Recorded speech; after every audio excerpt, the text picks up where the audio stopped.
I'd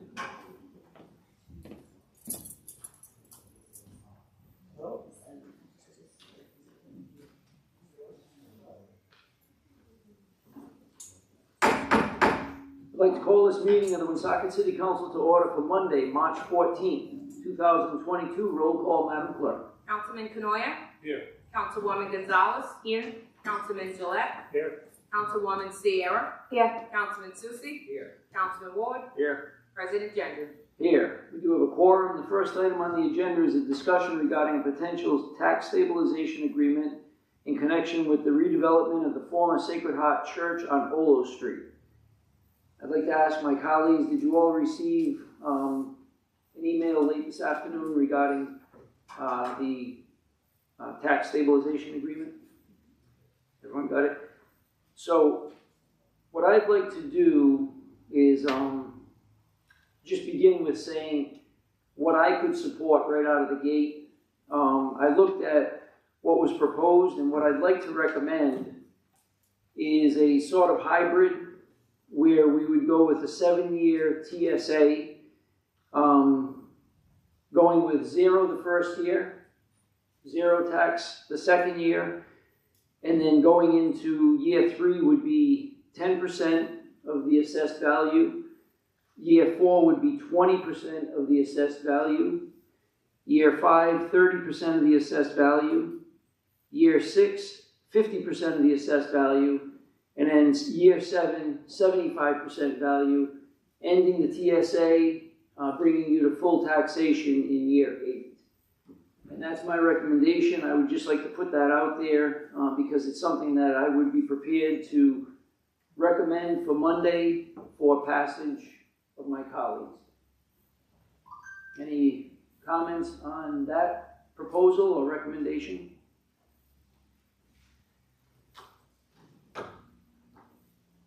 Any other? Just Councilman Ward. quickly flash those numbers through again. 00, 10. 00, 10, 20, 30, 50, 75. And then 100. Yeah, in year 8. So it's an 8-year.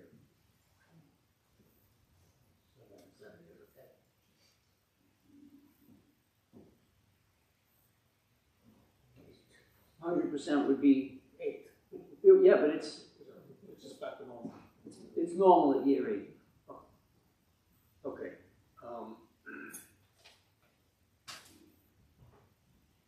A question for the administration. Under our other tax stabilization agreements, does the value remain constant throughout?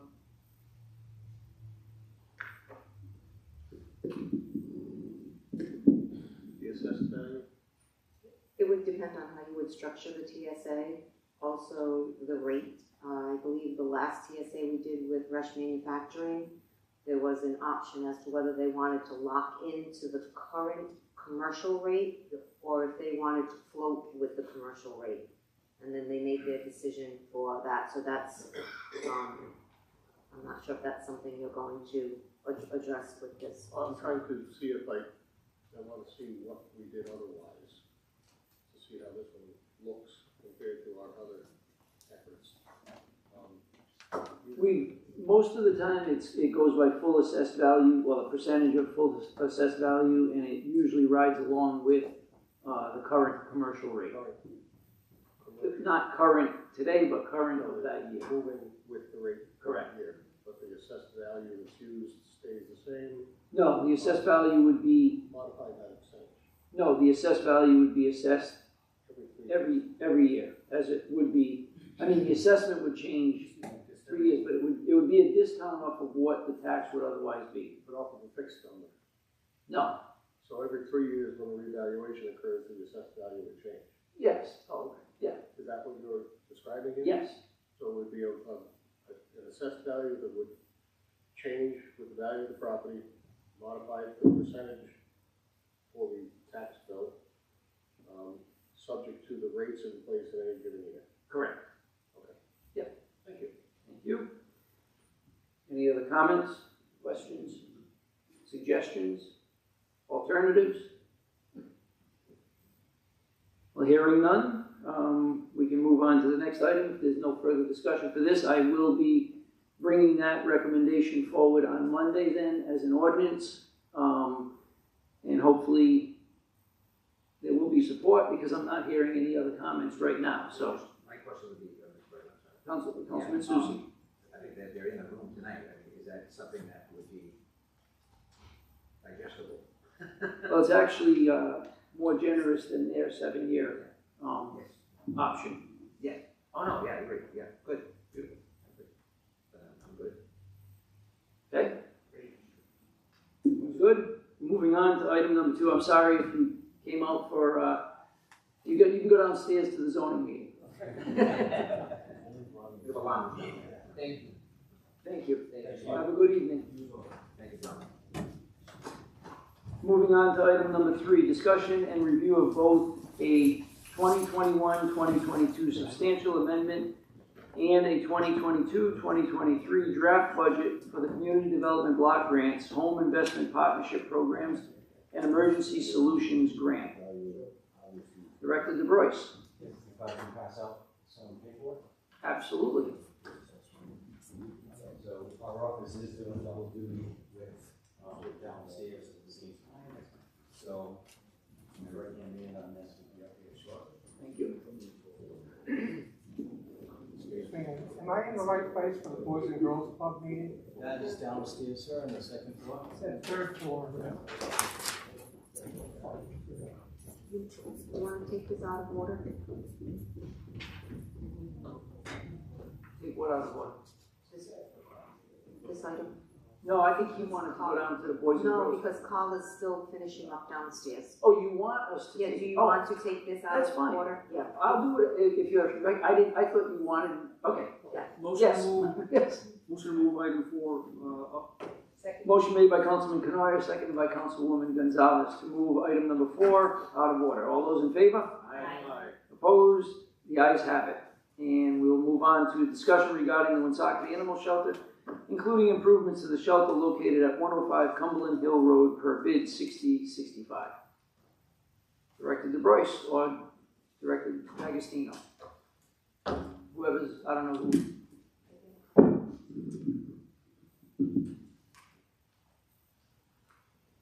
So, I trust everyone has a copy of the bid. I also sent out a report on the existing animal shelter today. Did everybody receive that? Yes. Councilman Gillette? Okay. Are there any questions? Any questions for the director? Okay. Councilman Canoyer? So, Director, yes, I received the bid, and I saw the letter from the engineering firm, and I'm just gonna get right to it.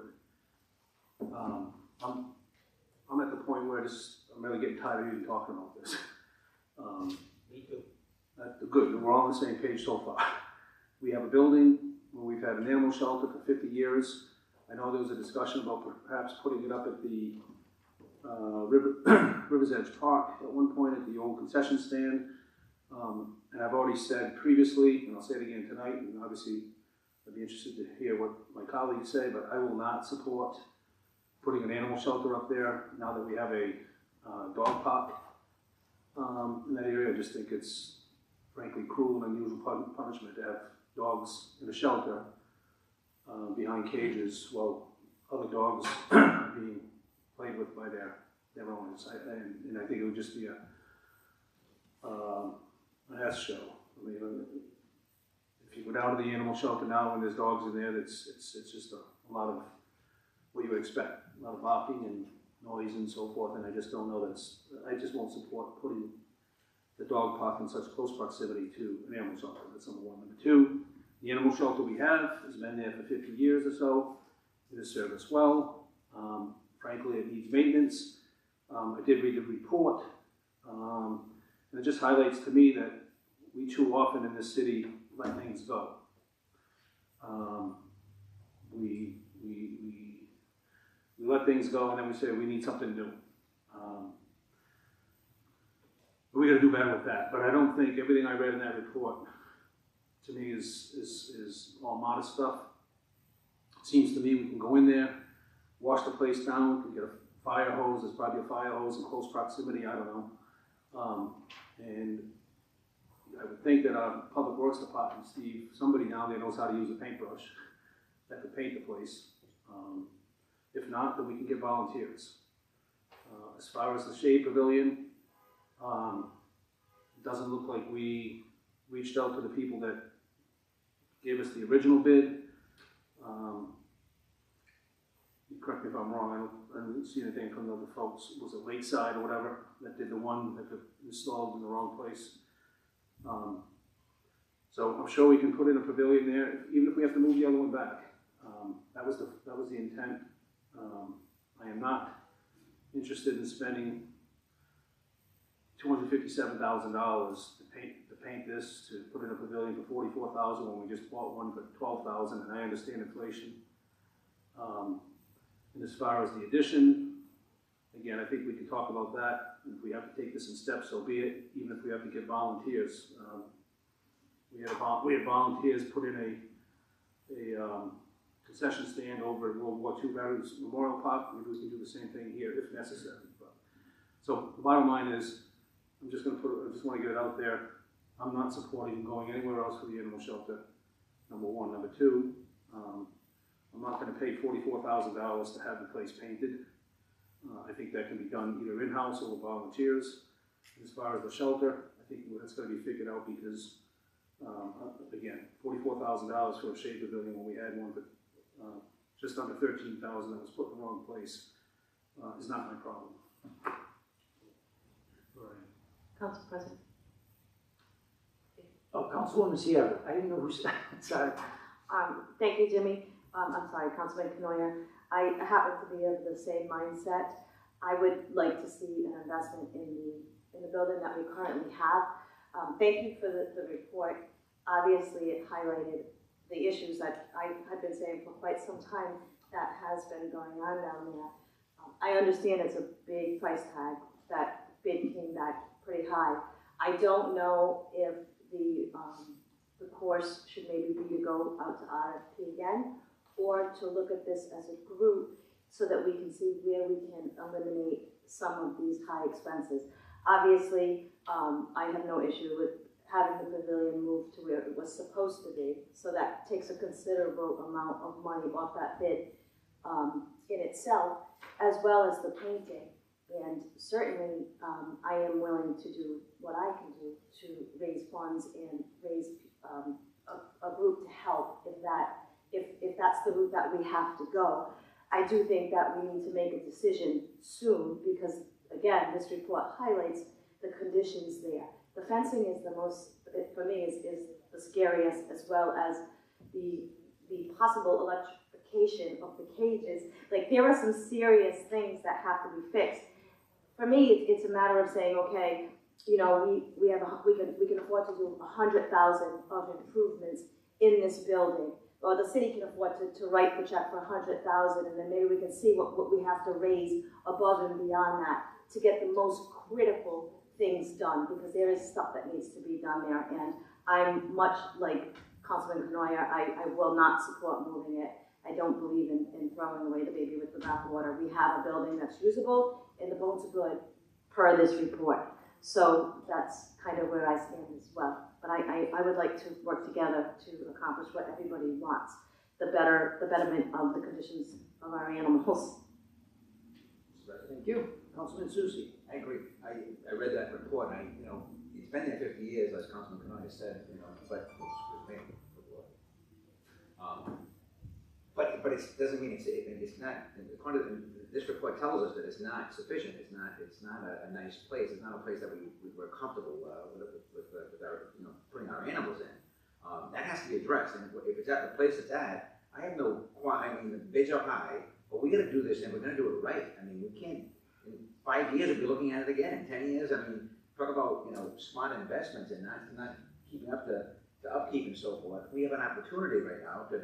If that's the choice of this council to keep this existing building, let's do it right. Let's, I'm all for that because there's nothing worse, in my business perspective, that to do something half, you know what I'm talking about, and then realizing years down the road, you're spending twice the money. So I'm all for it. This disturbed me a little bit to see some of this, these recommendations that the waste and the going by the other animals and the electrocution of animals potentially with the fencing.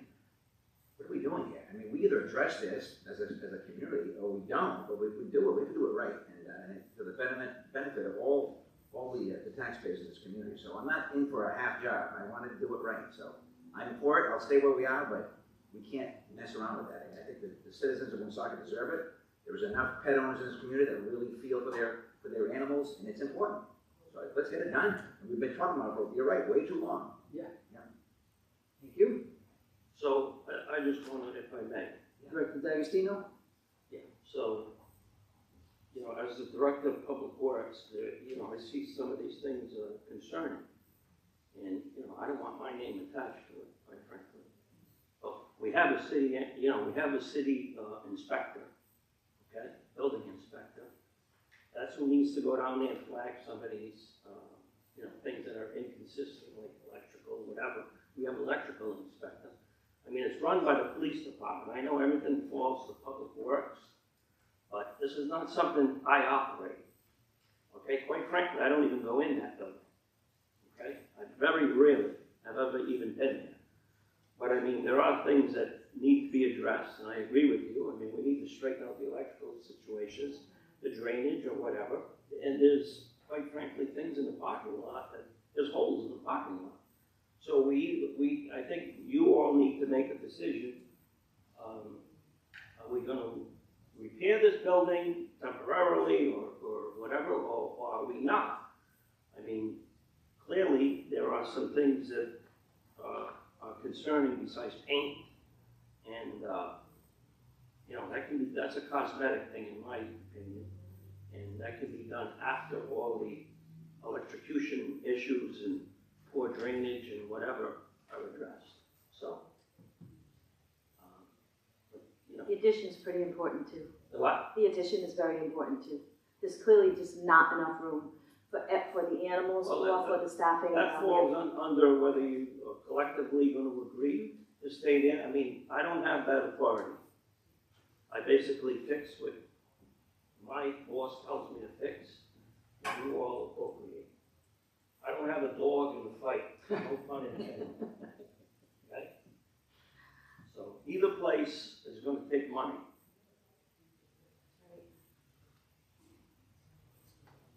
Any other comments? Mr. President, Councilman Gillette? I bought a house on Third Avenue, 7 years ago, 8 years ago, for $22,000, a two-family house. Today, that house stands me $127,000. It cost me $105,000 to tear the roof off, put a new one on, tear up and gut the second floor and the first floor. All new plumbing, all new electrical.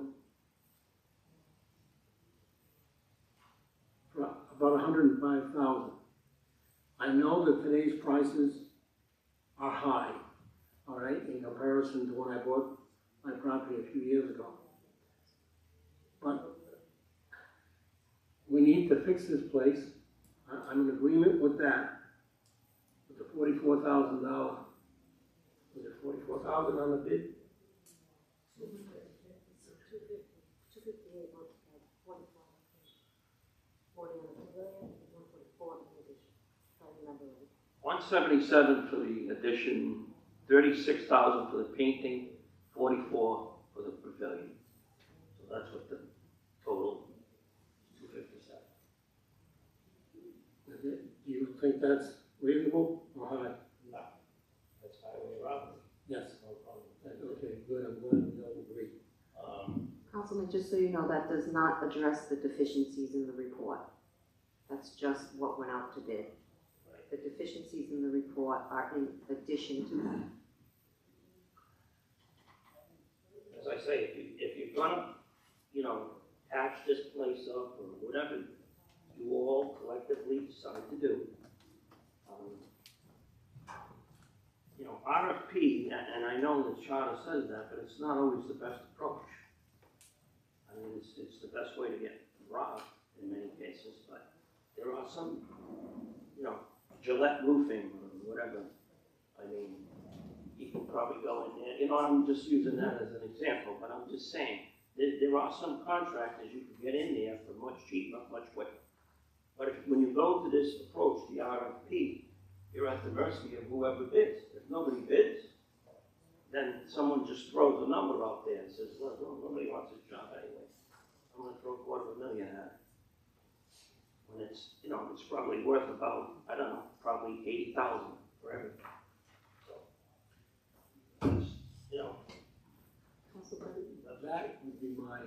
That would be my estimate, you know, anywhere between 70 and 100,000 is what I thought. But, yeah, it was way too much. Director, could we, obviously not you, but working through the police department, could you, ask them to, have the building inspected?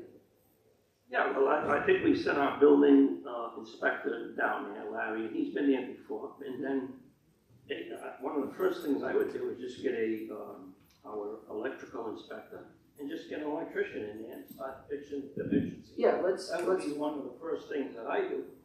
And then we can go from there, you know, with it, and see if the drainage situation can be fixed with another contractor. You know, so when one guy is in charge of everything, you know, a general contractor, and he's gonna do the electrical or drainage or whatever, you know, he's making a juice on everything. Yeah. So to speak. So I think if we just outsource each thing, you know, at the end we'll be better off, money-wise. So we just allocate a pool of money towards it, you know what I mean? Right. You know, 50,000 or whatever. And just say, get the electric done, see what you can do with the drainage, see what you can do with the fence, see, you know, what's left for, you know, painting, buy paint, whatever. Yeah. That type of thing. Can we, whoever would, again, I know, I'm not trying to put this on you, but, Let it come to me anyway. no, it doesn't, I'll talk to the public safety director. yeah, It falls under his department. It does not fall under their department. Right, I'll so- talk to them.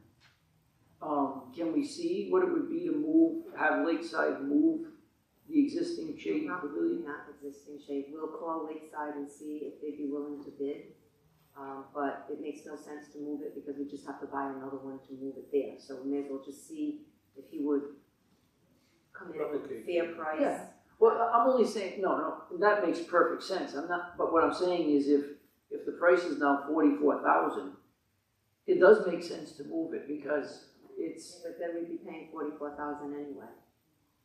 well, that's if we put one at the dog park. I'm saying we need one at the animal shelter. So if Lakeside can do the same thing with a new one, that's perfect.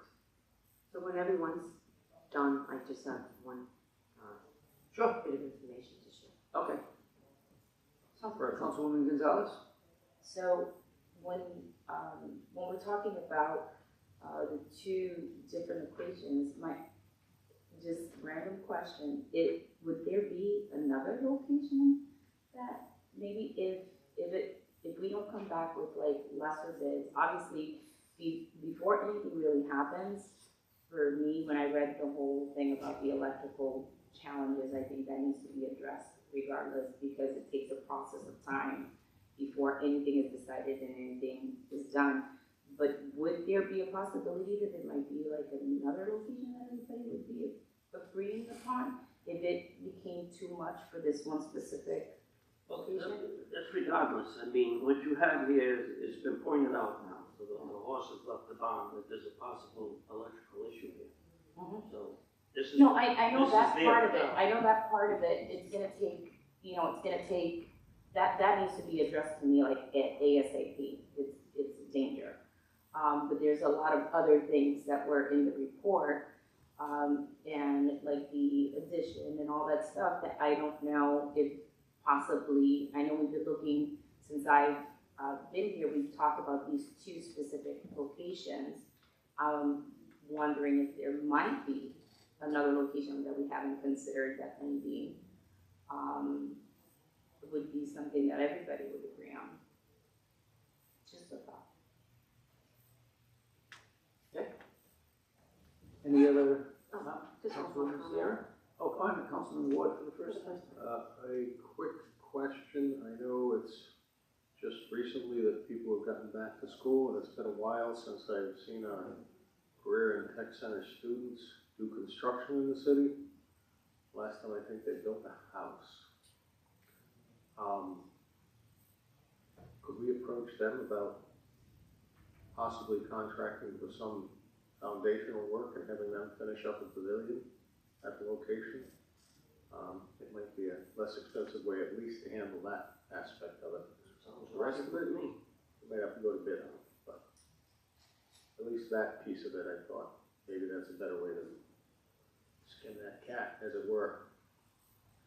Thank you. Councilwoman Sierra? Just a couple more comments. The thing that I don't like about going into a new building, building a new building, is that building's gonna be in our inventory of empty municipal buildings. And there's really no reason, because that building can be, as we know, can be restored. There's enough land down there to make it work. I don't want another empty city building. We get no taxes on it, well, we get no taxes anyway, but it goes into disrepair, we see that. The longer that a building's left empty, the worse it gets. And my second question is for Director D'Agostino, and I do know that this is not your department, so any guidance that you could lend would be greatly appreciated. Do you think the best approach is to, like, get a punch list going of everything that needs to be done, wish to be done, and that gets sent over to the public safety director? I don't know what the best approach is. Well, I think the best, for me personally, I think we, like I said, we get the electrical inspector in there. We take care of that right off the bat. That way you don't need a blueprint. You just hire an electrical contractor. We have one that we use all the time. Send it in there, correct the deficiencies, make it safe. And then from there, we can, attack the other items, if you will. Put a punch list together and say, let's fix this, if with regards to plumber, cement guy, whatever. And, the problem with the public safety director, sure, he'll direct it or whatever, but he doesn't have the time, he's not here. So he's part-time, so it'll be Mike or myself. I'll have to, somewhat keep it moving. No, the public safety director will have to assign somebody from public safety. These gentlemen are inundated. Not that the police department isn't inundated, but whether you want to believe it or not, they're inundated. They cannot keep up with what they have. We have grants that we're struggling to apply for because we cannot get to them. There's millions of dollars on the table, tens, hundreds of millions. There's grants that go up to $100 million. These are the things that we're focusing on. So I need the Director of Public Works to be focusing on the $695 million that's available to municipalities. He cannot focus on this. This is going right where it belongs, and it's going over to public safety. And that's who's going to handle it. And this department is inundated as well. So it's staying in the department that it belongs in. They're the ones who oversee it. They're the ones that are responsible for it. Like the director said, he's not there. They don't go there. We have things that need to be addressed, but I'll wait until, like I said, I want to talk to you about a few things. So when the folks are done. All set? Yeah, I got my answer. Everyone all set? For the second time. Councilman Canoia? So, absent some other location, but I'm with Councilwoman Sierra. Animal shelters it's a messy business. It just is. And it's sad, but it is. And I'm not sure what other location you could put that in, but we've had that location there for many, many, many years. It's worked. It's been let go. We talk about grates and the beehives have been removed from the drains. They had grates once, but they've been removed, or they haven't been replaced, and I get things break, but clearly this, this facility has been neglected. I think we can all agree on that, okay? So we've got to do some catch up, and I don't really care who does it, within the administration, but it's a public facility, it's public property, it serves a function, a necessary function, and we've got to get, to Councilman Soucy's point, we need to make an investment. I wasn't suggesting we wouldn't make an investment, but I'm not gonna pay someone $36,000 to paint. And I'll go down there and paint it for you, if it comes to that, I'll do it. Write that down, please. Yeah, feel free. So, and I don't expect the director to do it, but he might have some staff that can do it as well. But that's for them to figure out. So, absent another location, well, the mayor has indicated she's got some stuff to share with us, but is there anybody here that disagrees at this point? That keeping it where it is, tucked out of the way a little bit, and continuing what we've done for 50 years, but improving it? Is there anybody that feels that we should be putting it up at River, because there was a discussion once about putting it up at River's Edge Park or somewhere else. Is there anybody that disagrees with that at this point? Take that as no. No, I'll answer that. I mean, I don't disagree. I mean, if it's a better location, I've never really been convinced one way or other, to be honest with you, because it's, you know, in this report, it talks about it's near the sewage treatment plant. The sewage treatment plant trucks make a lot of noise. The animals don't like the noise. There's reasons to not put it there. In the perfect world, we probably would put it in a different place, right? And if that other place was a better place, and it would convince us all, as rational people, why wouldn't we want to put it in a different place? Well, I agree. I had heard of another place up to. I'm talking Yeah. about River's Edge Park. River's Edge, yeah. And that was not a good place because it's, We were having a dog park. yeah, yeah. I mean, it's just- But is the noise from the sewage trucks better than walking by a dog? I mean, I mean, again, we haven't had that real discussion as to why. Well, that's what I'm trying to have right now. That's what I'm Yeah. asking the question. Well, that's my point. Yeah.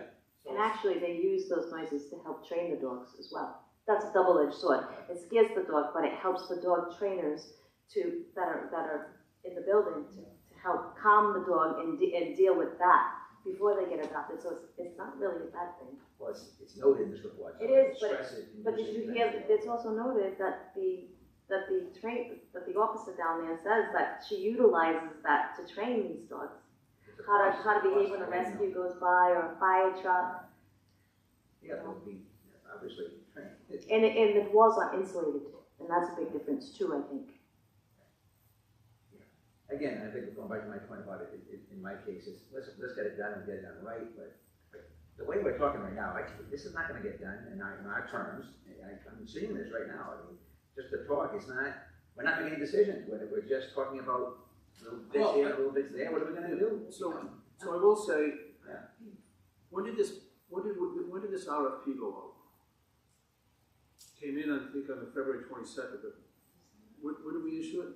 No, we issued late. I don't have it in front of me. Yeah, I thought it was before Christmas. We wanted it to come back before Christmas. No, I know that, but remember that it got delayed because there were some people missing and so forth. But I guess my point is, The bids were open February 22nd. that's what I said, the bids were open the 22nd. I don't recall when we actually issued the bid. My only point is, this letter came in on the 8th. Maybe we could have factored some of that in here, but I don't think we need to turn this into a science project. There's some stuff there that are quick hitters. To Director D'Agostino's point, get the electrical inspector down there and fix the electrical situation. I mean, if we had that in any other building, here, the fire department, the police department, the school, the highway department, it would get fixed. We wouldn't just ignore it. We wouldn't talk about it. It would get addressed. Okay, this is a city building. Let's not pretend otherwise. Okay, so we can fix those type of things. We can get floor drains. But what I would suggest is, again, to the director's point, have Larry or whatever, the inspector go down there and take a look. And I don't want to give anybody work up here, but frankly, Councilwoman Sierra, you've got a bee in your mind about this, and you have a passion for it. God bless you, because you've got to me in that regard. Maybe you can meet Larry down there, and you guys can walk through and get a clear understanding of. Jim, I have no problem doing whatever I need to do. Zero. and try to get on the same page of what's necessary. You may have more insights as to what an animal shelter needs versus Mr. Enright, who's the building inspector. So I would suggest that. I would suggest, let's get the electrical situation fixed sooner than later. That's something that should just happen in the normal course. I would have Larry go down and do a full inspection, a redo of what Civil CAD Services did. And I would have Councilwoman Sierra meet him down there, and then frankly, if anybody else wants to go and take a look at it, they should. I know I have. I've gone down there with his animals, and on a Saturday, there's no trucks running, and the barking and the screaming is ear-piercing. And if I was at a dog park, listening to that, I'd lose my mind. That's just me. It's worth going down and take a look. I don't know if there's any animals in there today. Come back with a punch list of everything that needs to be done, and I think we do it quickly in the next 2 weeks, and then we reconvene, go through the punch list, and figure out who and how we can address this stuff. Absent the mayor having some additional news, but anyways, that's where I am. So I completely agree with what everyone's saying. I think that we obviously see we have a building that has been very poorly maintained, which, Mayor, to your point, you want to give the responsibility for upkeep of this building to the very department that has not been keeping it up and why it is in such a poor condition today. So I don't know that that is the most expedient way to bring that building back up to code, because why does it take a report from a hired engineer firm to say that there's electrical problems that could kill people or animals? And I get that you're saying your two directors are very tapped out because they've got so many things to go on, and I get that. But I don't know that we want to just say, here, take it back and make sure that it gets fixed. There's, the grates that are missing. How come that was never said to anyone? I'm sure that there could have been money appropriated for floor grates. And I think the problem is we constantly fall back to Director D'Agostino because he gets things done. And it's unfortunate, but at least things get done. So I'm good, and I understand it's a police responsibility, but I hope that they understand the urgency, as Councilman Susi said. We've talked about it. We need to get it done, and I think Director D'Agostino laid out a very responsible, realistic way of let's start with the worst and move up to the cosmetic and get everything done. But I think everyone wants to see this happen at some point. So, any other, Mr. President? Councilman Gillette? Yeah, I'm going to volunteer to go with Councilwoman Sierra. I'd like to see it inside and out myself. Okay. Council President? Councilwoman Gonzalez? Full disclosure, I'm deathly allergic, so I will not be going, but as you do your punch list, if we can do the separated list of which things can be done with volunteers, I will commit to help find those volunteers. And in reference to the point that you just made about the department, the issue I have with just falling back on director who gets things done, thank you for all the great work you do, is that this is still going to remain under that other department. And if it's still under the public safety department, we just talked about, we want to get things fixed, get it done right. And, but one of the big issues is the lack of maintenance.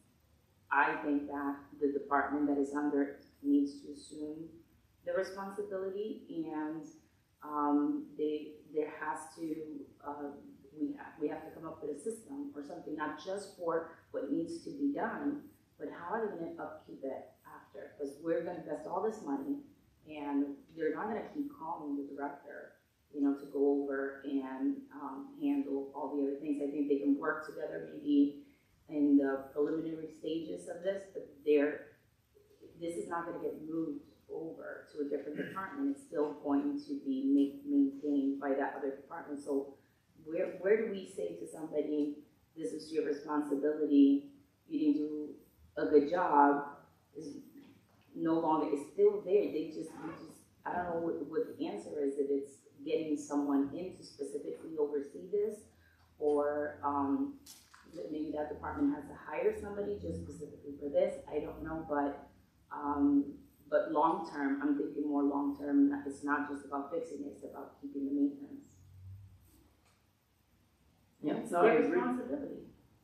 Council President, Director DeBruce. thank you. One of the things, it's not just the maintenance down there. I did the last renovations down there through the engineering division, through maybe 20 years ago. There's design flaws in that building. When you go through there, and I know many of you have, and I walked this with the engineer from CivilCAD to do the inspection. I've been down there with the building official and did our pre-inspection onto everything. You have to, if they bring in a quarantine animal, they have to walk through the non-quarantined or the on-quarantined animals to get to another holding pen that's not behind another door. The drains that we talk about, the scups that were removed, was just to be able to wash feces down the drains. There's only one long drain that goes down the run in front of the building, inside the building, to wash down the kennels in. And then it exits through and onto the building. To do each individual one that would have to be done, you have to saw cut and jackhammer every one of those kennels to do that, to do just that, to get them washed independently of one another. And not even talking about the guillotine doors that are on there. I remember when we put all those in there, it wasn't a good design then, and it's a terrible design now. So when we talk, it's not just maintenance, it's read the report, and I know that you just got it today, but there is a lot of other design flaws that are there. The back doors don't operate. To bring a quarantine dog in the back, you can't go in that way. They're doors that go the opposite way. So it's tough for the staff that's down there to utilize that building the way it is. Well, the bones may be good, the inside is not. Council President, Councilman Ward. I was just scrolling through the DEM regulations that exist for animal shelters, and after reading the report, we are clearly lacking in many aspects of what's required. And having worked for the town of Lincoln, let me read to you from a 2018 story in the Valley Breeze. I won't tell you the amount until it's done, but because the shelter was antiquated and we had many of the same problems, except the electrical one, in the animal shelter in terms of its design, the town funded a complete gutting of the building, new heating system, fire alarm, heated animal beds in more easily washable cages and floors, and the air in the sick room is now taken directly out of the building while dogs and cats are quarantined there. Basically, the building was gutted, it was modernized. It cost $260,000. If you want a proper animal shelter in this city, and I know the bid was high, we need to have something designed for a renovation and an addition, do it right, and probably spend $250,000. Plain and simple. And I think we have it. Thank you. Councilman Ward, I will agree with you completely. And I would be here as the biggest advocate if this was that type of proposal. But this $250,000 proposal No, I know, this is not that. I know. That's what I say. There's a part of this that is to start from scratch in terms of what your expectations are. And when I say $250,000, it may end up actually costing a bit more. But the point is, like anything else you want to invest in, you're not investing in it for the next 5 years or 10 years. This is a building, a structure designed to take care of animals that are put under our care. And it's not just dogs, it's cats. And it can be other things. If you got a location that can accommodate a building that's sufficient for our needs, then take the bones of what's there, or whatever you can use that building for, add to it for whatever's necessary, fix your foundation, fix your insulation, fix your air handling system, your heating system, make it right. Otherwise, and then if you can get the Corinne Tech Center to build a pavilion outside, all the better. But I think we need to have something that's properly designed, pay an architect to do it right, and then do it right. It's just my opinion. Thank you. Any other comments? Mayor? So, first of all, you know that I don't agree with that location. I don't think it's conducive for animals. I never have. I think contrary to what Councilwoman Sierra is saying, the sirens in the trucks are not good for the animals. We've spoken with many professionals regarding that, and it is very troubling. These dogs are shaken, they're taken from their homes, they're in an unfamiliar location, and that location is a knockdown, is what that is. That's like a blighted property in the city of Woonsocket. And they deserve a better building than that. And what Councilman Ward read, and all that needs to be put in with the exchange for the air, the floors are not heated, they're on cold cement. By the time we finish fixing this building, we could have built a brand new building for what it's going to cost us. So I have had preliminary conversations with the town of Lincoln and the town of Cumberland about doing collaborating with those two communities for an animal shelter. It's happening across the state. The town of Smithfield, the town of Johnston, and the town of North Providence are all merging together for one animal shelter. It's beneficial. It's helping the animal control officers. It allows them to rotate having weekends off, so you don't have to be available to work weekends all the time. And it helps with adoption because you have three communities coming together for this.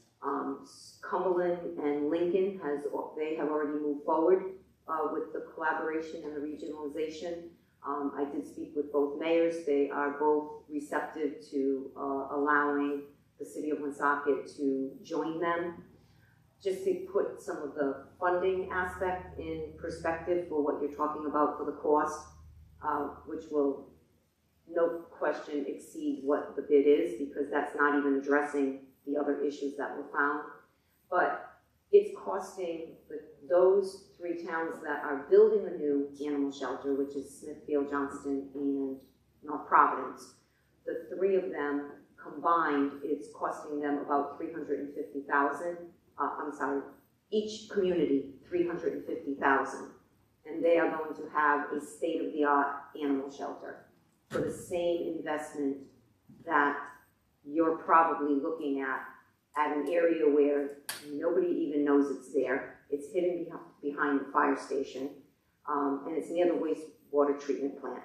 So to invest money into that particular building, I'll say it again, that I do not think that that is a wise investment of our resources, and I think that we can work in conjunction with the other municipalities to learn what they're thinking of doing, meaning Cumberland and Lincoln, to see if it makes sense for us to do what they're doing in other communities, and most recently, the three that I just mentioned. I have a question. Councilwoman Sierra. If you were to go forward with the regionalization of the animal shelter, like where would it be? Like what town would the animal shelter? Well, it can only be in one town, obviously. So yeah, that's covered. How would I know? You said you would talk with the other communities, I didn't know. We didn't get into that depth. And quite frankly, we could potentially stay right where it is in Lincoln. So Lincoln has an animal shelter. Cumberland uses that animal shelter. I think you know, and I don't off the top of my head, but somebody may know how many square miles Cumberland is. I think it's far greater than our 8 square miles. And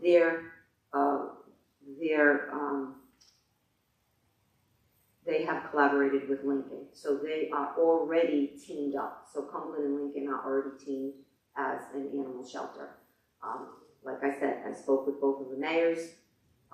We met, and they said that they would be receptive to a more in-depth conversation with us to see about joining them, saving taxpayer money, being in a better facility. Councilman Ward just shared with you some of the work that they did, and we would be doing what others are doing it's beneficial for the animals, it's beneficial for the staff, and certainly beneficial for the taxpayers. So I will continue that conversation. I will learn more from the town administrator Gould and Mayor Mutter, and I will bring you the information that I learned from that. Mayor, you said the other 3 communities. Johnston, Smithfield, and North Providence. So those 3 are in one facility now? Those 3 Or are building one are facility? building one facility. And that one facility is about $1 million. I think he said it was $1.1 million. Okay. So about $350,000. And do you know where that facility is located? The actual address, I Yes. don't know. I can find out, but it's going to be in North Providence. Oh, it's in North Providence. It will be in North Yep. Providence. So, depending on the, has the construction started or? Why do you want to go there? Well, no, I'm just thinking that that's recent and it's $1.1 million. It's realistic. It's today's money. You know, So instead of them all building their own, they're working and building one, and I believe he said it was 1.1, so it's about 350, a little more, call it 375. Mm-hmm. And do they each utilize it with their own staff? So in other words, you know, North Providence still has their animal control people, and they just use this facility. Correct. As opposed to going to their own facility, but their staffing is still the same. Right, so I won't talk to their staffing, but they did indicate that they would keep their staffing. Although, for instance, Cumberland and Lincoln, they each have their own animal control officer, but they don't need to fill a second position because they each have one, so they don't need to have 4. So in not the other 3 communities that we spoke of, I don't think all 3 communities are going to have 2 animal control officers. So for instance, we have 1. We have 2 positions. So we would keep our 1. We'll do a hypothetical with Cumberland and Lincoln. We would keep our animal control officer. They each now have 1, which I believe they had 2 at one time. At one time, Lincoln had an animal control officer and an assistant animal control officer. We now currently have just 1 animal control officer and 1 part-time person to cover some of the hours that need to be covered in the off hours. And Cumberland has an ACO, but I'm not sure what else they may have. Right, so they had 2. I believe I recall Mayor Mutter saying they have 2, but now they have 1. So they split all the utilities, and then they work out a schedule amongst themselves that's set schedule. So they don't have to always work a weekend or be called in on a weekend. So they rotate all of that.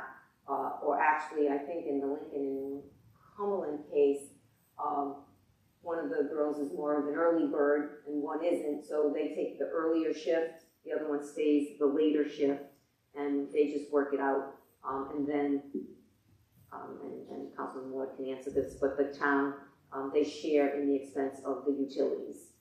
Well, yeah. And things like that. Actually, the way it works, because Lincoln pays the bills for the maintenance of the building and such, the town of Cumberland simply pays $1,000 a month for subscribe fee? to the building for a fee. And originally Smithfield was in with the towns, Right. and they were paying $1,000 a month. I guess they felt they were better off going with Johnston and Yeah. North Smithville, Providence. But just for reference, I'm looking at the Animal Control Officer's report that's on this month's agenda. And there's, I think when I last went in there were about 10 or 12 cages for dogs in there.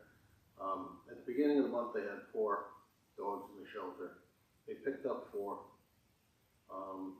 And stray dogs were picked up. They had 7 dogs seized, 5 transferred out. I don't know exactly what that means. 2 of the dogs were surrendered by the owner. 1 dog was returned to the owner. 2 dogs were adopted, and then there were 6 dogs in the shelter at the end of the month, which means there's capacity in the building. And then there were 3 cats. Basically, they're in the shelter. 2 rabbits. 1 was adopted. Easter's coming. So there is enough space. Well, I'm saying this because the cats, for instance, there was a time when there were 20 or 25 of them in the building. So as I'm saying, there is capacity in the building to add more without necessarily overcrowding it. It does have a modern facility. It was upgraded with that $270,000. So if it's something that can be done, it should be looked into. I don't know. It's something in the public safety realm. But I just know that in 2018, the building was completely upgraded and provides a proper location for the animals. The only thing that was being considered was to put another small addition on for the office to be moved into, so they could have a reception and visiting kind of area for people who might be interested in adopting. That building addition was not done, but may yet still be done in the future, but it hasn't been done yet. They did. And it's in an industrial park, so it's in a space where there is no residential area around. And it's about 120 feet off the road, so any trucks that come in and out of the industrial park are that far away, so I don't know that they disturb the animals that greatly. It's a really isolated area, right off of their industrial park off of Albion Road. Well, how about if we do this then? I think we need to get the electrical fixed for safety concerns right now, and then let's continue this discussion. If you can get some more information, Mayor, from the Cumberland and Lincoln, Administrator in there. yeah, whoever you will be able to give us that information and see what the buy-in might be, or if it's a new facility or whatever. But I think, as Director D'Agostino said, this horse has left the barn. The report's out. We know that there's some safety issues. I think at a minimum those need to be fixed, because even if we go with this system, it won't happen tomorrow, and we need to at least keep the building safe until we either fix it, move it, or consolidate it, but whatever it is, if we can get that stuff done. Council President, Councilman Canoyer. so question for the mayor. Absent doing something with Lincoln and Cumberland, and not liking the location, where's the alternative location in Woonsocket? You have an alternative? I think we need to come up with an alternative location. So we're going to look at what we may consider maybe inventory or something like that, what may be available, what might be on the market. But I can tell you that, the concerns of the electrical and things such as that, that's going to be addressed tomorrow. Thank you. But I do think that we need to look at all these alternatives. But to say I can pinpoint an exact building of where it could go, I need to think about it. Okay, so from my perspective, where we are at the moment, I would suggest A, obviously we fix the electrical. B, I still think Larry should go down there with Councilwoman Sierra, look at it. They can talk about the things that Director DeBrois, those issues he raised. make sure there's a clear understanding of those. I would also suggest, and again, happy to dole out work to others, but if you want to take a look at the Lincoln facility, just to get a sense of what they're doing, whether or not that's feasible, or whether or not they're interested in doing some of this. But here's the thing I would say. We've been talking about this for what seems like forever, and I know everybody's busy, but people find time to, people, on the one hand, everybody's really busy, but when we want to put in a dog park, we have time to put in a dog park. So this is a priority. Let's make it a priority and figure out which way we're going to go. Look at the building, assess it, see what it would take to bring it up to standard. There's one path, and you can take a parallel path and have a conversation with the surrounding communities. But let's get an answer sooner than later. I mean, we can't just keep talking about this. And, get a definitive answer from Cumberland and Lincoln as to whether or not they're willing to partner with the city of Woonsocket and what exactly that would take. And I would suggest it's March 14th. We should reconvene by no later than 30 days from now and have some, hopefully some definitive answers and a decision point as to where we're going, because it just goes on and on and on, in my opinion. So I don't want you to think that we had worked on this. You had indicated you had no interest in River's Edge, and I know you're only one person, but nobody else spoke up when Councilman Susi indicated he was receptive to it. But we already did the drawings, we got an estimate on what it would cost to convert that, so it's not like we were sitting on our hands in that situation. I understand, but those floors aren't draining, they don't have the drains in the floors, that takes work too, a pretty sizable investment. So if we're gonna spend $250,000 over at River's Edge, we can spend $250,000 behind the fire station. I'm not saying you haven't worked, I'm just saying you gotta make some decisions on this, that's all. Mayor, how soon do you think that you'll be meeting or able to talk to the administrator and mayor? Soon. So, Wait, Councilman Ward, are you in the middle of your budget right now? The budget board's in the middle of our budget, so Okay. we're paying 20 questions, but it's not an overwhelming. Is he overwhelmed right now? Usually, but. I get it. But So I would say think by if next he sees week. an opportunity, I'm sure he'd be willing to take some time. Right. to discuss Yeah, it. he's very accommodating. So I will speak with them. I've already met with them. I've already been to the animal shelter. I see what it looks like. They can accommodate us. Councilman Ward's correct. They have enough space. The animal control officers met each other. We wanted to, see what that was like. So we did do some research in case. So I can loop back to them. I can tell you when I did meet them, they both were receptive to us. So there wasn't any uncomfortable feeling. good. So, I'm looking, 4 weeks from today would be April 11th,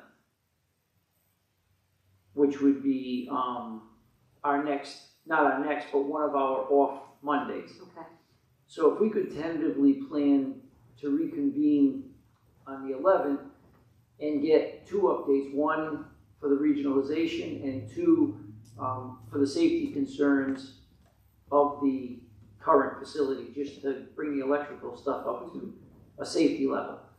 And also, Councilwoman's here, if you, between that time and those 4 weeks, have the opportunity to connect with Mr. Enright, and then you can have a better input for what that meeting is, Right. whatever happens with that. And I know Councilman Gillette's going to go with you, so. That's perfect. Thank you. I do have a couple more things though that I do want to make sure that we have the answers to. First of all, I don't know, I'm like the mayor, I just don't know if regionalization is the answer. And I would want to know where, that's why I had asked you earlier, when you talked to the other communities, if you had discussed where, if we did pitch in and build a new animal shelter, where would it be? because it goes back to the fact that we have 43,000 people, nearly 43,000 taxpayers in the city of Woonsocket that need an animal shelter. If we regionalize, that means we're going into another community to adopt. We're going into another community to do it all. It's no longer located in our community. So that gives rise to, people leaving animals on train tracks, people leaving animals in places that they shouldn't. When you don't have a facility in your community, that's what happens. That's the other side, one thing. So to say that, hey, if they want to partner with us, then regionalization is the answer, well, that's not necessarily the whole entire picture. There's a lot more to it than that. So I would love to know what community, I wouldn't mind it if they wanted to put $1 million animal shelter in Woonsocket.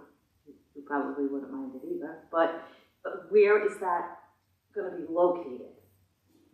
That's very important. I want the animal shelter in our city. I think that the regionalization is already built. It would probably be utilizing the Lincoln facility.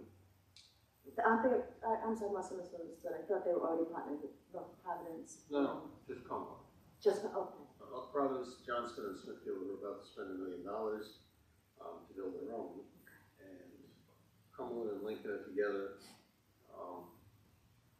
Be very frank about it, it's on it's on a lot that's expandable. It's on a lot that's got 17 acres. It's on an industrial road. It's, like I said, 120 feet. It's 450 feet from the road. There's space for expansion if it was being considered. And I'm not trying to sell it for the town of Lincoln, but it is 5 minutes from Lincoln Mall, the same place people go to shop at Target. We're an 8 square mile city.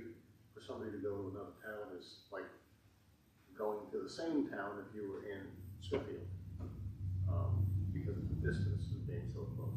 So I think it's worthy of consideration. It might be a more affordable choice for all of us, and solve the problem and provide the animals with a better shelter and give our control officer a place to monitor the animals they're taking care of, and give people a larger choice when they're looking for some place to go adopt an animal. Again, not to sell it, I just want to make sure you're aware it's on a good sized lot in an area that's not, I was just looking at the maps of Woonsocket. I can't even figure out where you could put a place that's isolated enough to serve as a safe shelter that's away from residential populations. There may be, but I can't think of it right now. That's all. All set? All set? Thank you. Mayor, I'll communicate with you when we get closer, if we can put it on for the 11th, but that's what we're going to target for. And Councilwoman, if you can connect with Mr. Emery. Thank you. Moving on to going back to number 3, discussion and review of both the CDBG information. I'm not reading the title again. That's fine. Thank you, Council President. We just noticed that we're missing a page in this pamphlet, so we're passing it out right now. Okay.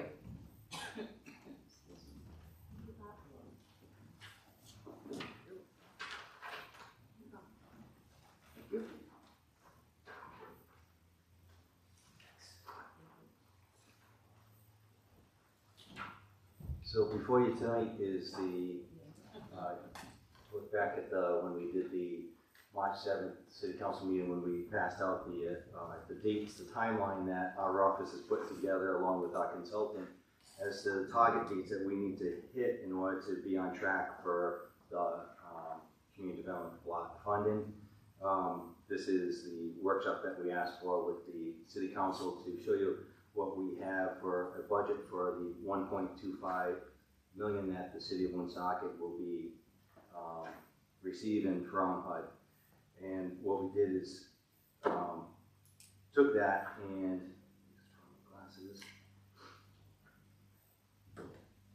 On the introduction page, I just got a quick little breakdown, and first I gotta thank Carl for doing all this. He's our zoning officer, but he, in the next couple of days, will officially be our federal administrator of grants and programs. He's been a successor in that. So he's been the right-hand person in this, but what we've done for the 1.25 is quickly going through some of these numbers, and then you can look at it on the last page, but in the introduction at the bottom, we put $250,000 aside for administrative costs, which is the max allowed by HUD. $187,500 for public services, which is also the max by HUD, which is 15% of your budget. $20,000 for facility improvements, $100,000 for code enforcement, $342,500 for infrastructure improvements, $50,000 for the lead reduction, which is our required match on that. And annually, what the city does is puts in $300,000 for the fire equipment, adding up to the 1.25. I'll get to the substantial amendment afterwards. So now if you go to the second to the last page, and this will work also in conjunction with the summary that we just passed out of the funding that was received from our office. So we did receive 10 different grants requests from 9 different agencies, and on the summary gives you the breakdown of those 10 and what they asked for. And if you had totaled all that, that would be here we got a little bit more because we added a few, but it's in the $347,000 range, which is way more than what we can fund of the 187. So the office, along with the mayor and along with our consultant, went through each one of these grants, and towards the bottom of that, you'll see the applicants, and under public service requested amount, it's each one of the applicants with the dollar amount that they requested. And to the right of that is the recommended funding through the administration for each pot to make up the 187.5. So we did max out the percentage. We could have brought that in anything lower than 15, but we went to the 15 to try to help out with the services. Then we took that 187, and if you follow our page going to the right, up towards the top, we took the budgeted amount, and just like I just read through, the $250,000 for the administration, the $187,500 for the public services, the $20,000 for facility improvements, the $100,000 for code enforcement, the $342,500 for infrastructure, the $50,000 for lead, the $300,000 for fire. Now, I know that you're just looking at this tonight, but we are trying to do this on a fast track with Colin and I being new to the positions and getting everything in line to meet our deadline. So that's just on the 22-23. I'll let you. And this is just CDBG, this isn't the home or the ESG? No, those are just flat funds that there's really, the budget on that is just based on what we come up to spend on that. It's just a solid number that's given to us. It's not broken down into agencies. But how is it spent? There's money coming into the city. What's it going to be dispersed for? So there's applications that still anyone can put in. They don't have a deadline to put that in for. So if somebody had some housing that they need or the lead, they can put that in anytime during the year. We look at that application, look at what they're asking, vet it, and then decide whether or not to fund it entirely or in a percentage thereof. And that's not in this pot. Right now, this is only on the pot that we can actually submit to HUD and get this locked in for. So you don't have to submit anything to HUD for the ESG or the home? No, sir. Okay. Keep in mind the column of the 187.5, that's the maximum amount of money that can be given in this category right here. We can give 0 if we wanted. We don't have to give anything. But the most we can give is $187,500. So we did max out on that because. How is that determined then? That's a percentage that through HUD, through the federal government. And 300 to fire is what does that fall under? We're putting 300 to That's, fire. that's the other funding. So the category of the 15%, what is the title on that, Paul? Public service. Public service. Public service grants. Right.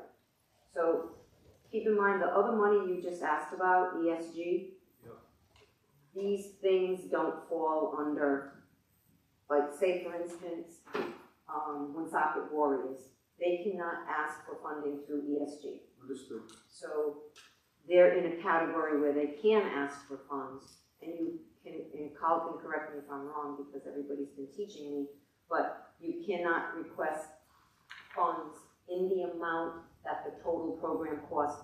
So if for some reason it costs,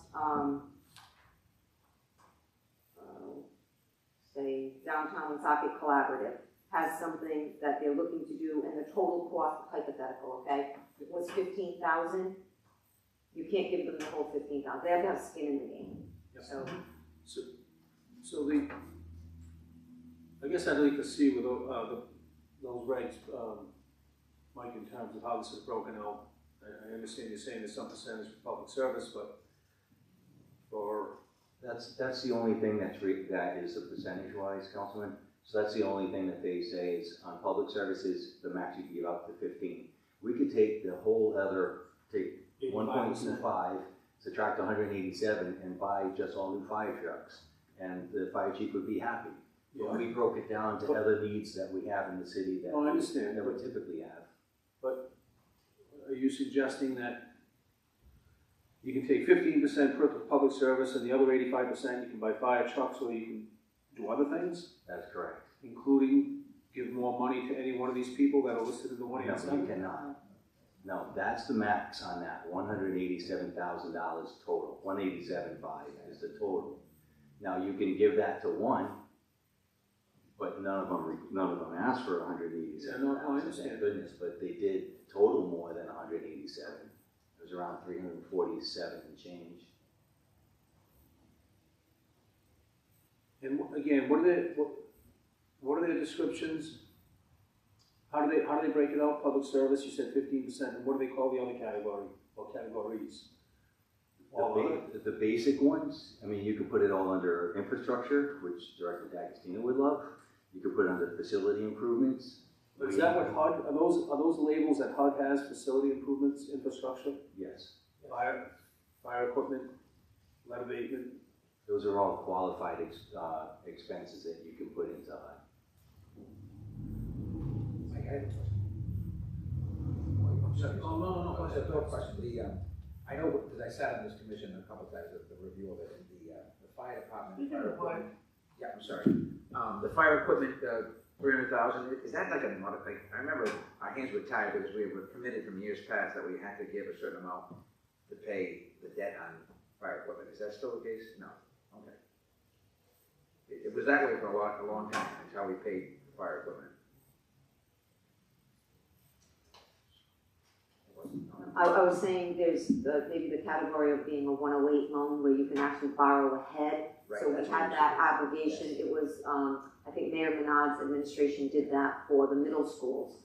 So they actually utilized CDBG funding in advanced years. And then every year they had to take $250,000 of their CDBG fund to pay back that loan. And we did that for fire equipment as well, through over the years, but, which was, to me, always a strange thing, because it was kind of committing ourselves to something that, whatever, we weren't part of, right?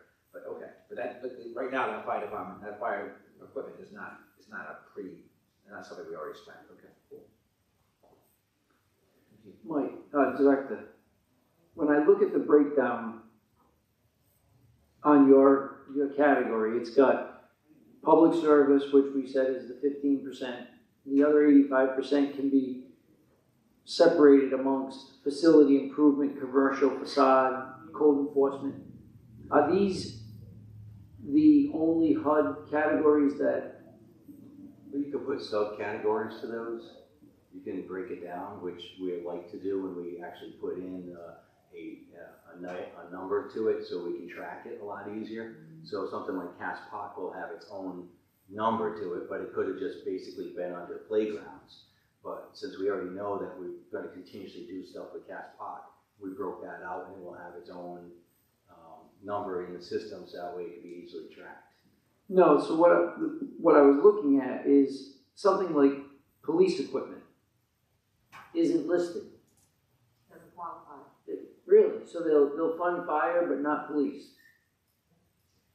House residents, they will fund, for instance, cops on the beat. They will Feet on the beat, They or will whatever. finance that, but as for equipment, they will not. Okay. And what is that, Woonsocket Feet on the Beat, what is that 25,000 used for? Is that used during the, just during the year? A lot of that is used for, bike patrol Okay, throughout the spring, summer, and fall. Sometimes they will have, Feet on the Beat might be, if they're covering like Levitt Amp concert series Yeah, or yeah. something like that. But we try to do a lot of it on the bicycle because it gets them out there in the Yeah. neighborhoods and with the children. yeah, no, I think it's all good. All right, any other questions? You all set, Councilman? Yeah. Okay, I think it Okay, for part one's all set. sounds like it, Now on to part two. please. So part two, unfortunately, we're trying to correct, some issues from the previous year from the 21-22. So if you go on to the last page.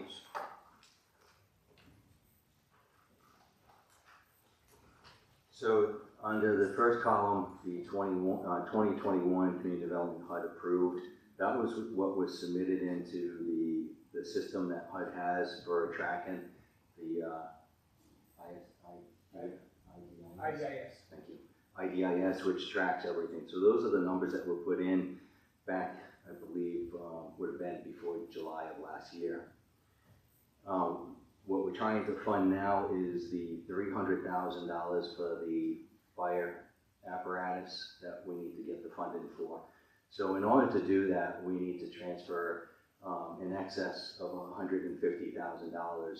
The cap for HUD of moving any kind of money around is $150,000 without going back and doing a substantial amendment, which means opening it back up to what we're doing now, the council workshop, and then going into the public hearing, so the public has the opportunity to come in and either, say that they don't want to spend the $300,000 on that, and then it would be up to the council to say yes or no. So what we've done is we looked at the numbers from last year, and while there has been some drawdowns on it, we feel that we can move some funding around, and we sat down with the finance department, the mayor, and Carl and I, we looked at what numbers we can move, and the second column, the substantial amendment, these are the numbers that we think that we can move into the fire equipment that had 10,000 to make up the 300,000, and this will take care of the money that we're trying to find at this time. It was an error by the previous director? No comment. I'm just moving the money to So, pay for the apparatus. so Director, you're just moving code enforcement down from 229 to 125, Yes, sir. the commercial facade to 0, and Woonsocket Redevelopment Agency down to 0, and giving you the 300,000, which is just to fund the fire truck. That's the last payment that would be done at the rest of it's already been funded. This has the makings of a Councilman Canoia omnibus amendment. You'll become familiar with it. But that's fine, We'll show you the video. I'll look at any numbers that are given to us, but I would need another day or two to make sure that, though, if you decide to take it from another. No, I don't think he's talking about the regular budget. Oh, all right. Yeah, Oh, okay. you'll experience that. These two clowns are like Yes. injecting humor. Just ignore them. It's called the infamous yellow spreadsheet. Sorry, too serious. Any other questions? Any other questions? All right, I think we're good. Right, so this will be on the docket for next Monday for the With a public hearing. first public hearing. We have to do 2 consecutive ones. Yeah, we need 2 consecutive public hearings? Yes. Really? Okay, Thank you both, Carl and Mike. thank you. And, just, I don't think you got the memo. Susan is on vacation, I'm lost, I'll admit it. So Michael was appointed, permanently as the Director of Planning and Development. Did you notice I called him director I 3 did times pick up on tonight? that. And Carl, tested for the CDBG, coordinator, and, he will, yeah, it's not that, but, and he will be taking on that new role. Congratulations. Thank you. Who's gonna be the ADA? See, as soon as you said tested, I went right to COVID I'll call positive. Providence. I'll be calling Providence to see if they got one. Carl vacated your position. He's helping us with zoning right now, That's something we but have to- we need to Okay. take care of that too. Well, Director, thank you. And if that is all we have for tonight, I would look for a motion. Motion made by Councilman Ward, seconded by Councilwoman Gonzalez to adjourn this meeting. All those in favor? Aye. Opposed? The ayes have it. We are adjourned at 8:28.